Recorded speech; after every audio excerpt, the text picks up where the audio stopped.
ഒരു മുസ്ലിമിനെ നിങ്ങൾക്ക് കണ്ണടച്ച് വിശ്വസിക്കാം.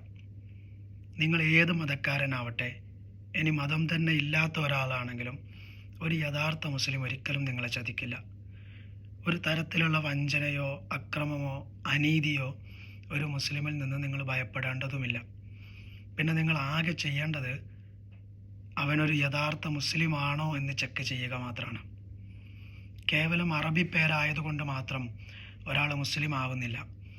അറബി പേരുള്ള എത്രയോ എത്തീസ്റ്റുകളെ നമുക്കറിയാം.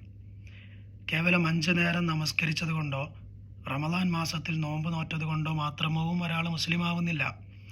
കാരണം ഇത്തരം ആരാധന അനുഷ്ഠാനങ്ങൾ കൊണ്ട് നേടേണ്ട ലക്ഷ്യങ്ങൾ നേടാത്തവർക്ക് നാശമെന്നാണ് ഖുർആൻ പറഞ്ഞിട്ടുള്ളത്.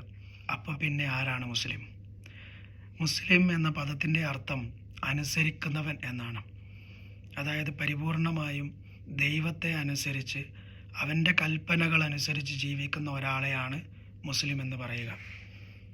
എന്ന് പറഞ്ഞാൽ ഖുർആനിലും പ്രവാചക ചര്യയിലും എന്തൊക്കെയാണോ അനുവദിക്കപ്പെട്ടിട്ടുള്ളത് അതുമാത്രമാണ് ഒരു മുസ്ലിമിൻ്റെ ജീവിതത്തിൽ ഉണ്ടാവുക. എന്തൊക്കെയാണോ പ്രവാചകനും ഖുർആനും നിഷിദ്ധമാക്കിയിട്ടുള്ളത് അവയൊന്നും ഒരിക്കലും ഒരു യഥാർത്ഥ മുസ്ലിം ചെയ്യുന്നതല്ല.